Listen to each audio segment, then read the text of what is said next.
Hola a todos, bienvenidos a un nuevo Orienta Consello. Hoy vamos a hablar de la entrevista de trabajo. Niña, qué nervios.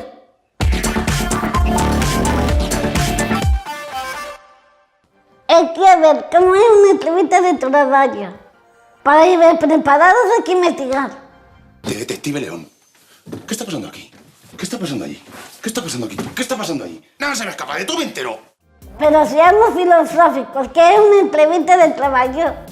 Es una conversación entre un candidato y el jefe. ¡Se presenta el jefe personal! No grites. Y una con estrategia a seguir.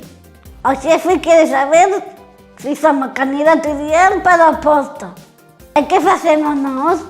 Presentarnos como trabajador perfecto para esa plaza. O sea que tenemos que explicar en la entrevista que tenemos conocimientos aceptados, que tenemos unas habilidades, que tenemos unas capacidades. ¡Hombre, ya!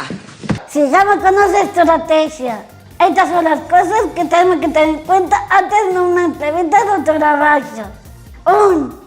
Tener un currículum actualizado, porque es un documento tan importante, ten que regresar los últimos trabajos y los cursos. Por supuesto, bien preparado curiosinio. 2. Conocer a la empresa.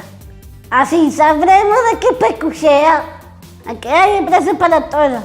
Hay que saber si la empresa es grande o pequeña, dónde queda y cómo llegamos hasta allí. También a qué se dedica. Es que no es mismo el Corte Inglés que hay novedades Carmiña. 3. Elegir la ropa que hemos llevado. Y por supuesto ir hacia líneas.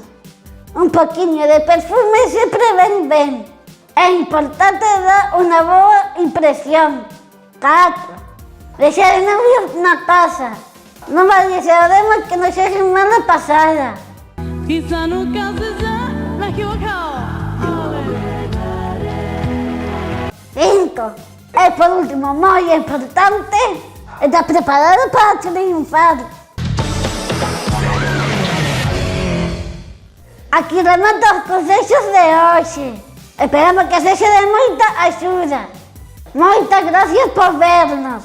Estades atentas al canal de YouTube de Down Galicia, que hay muchos shows. Una aperta a todas.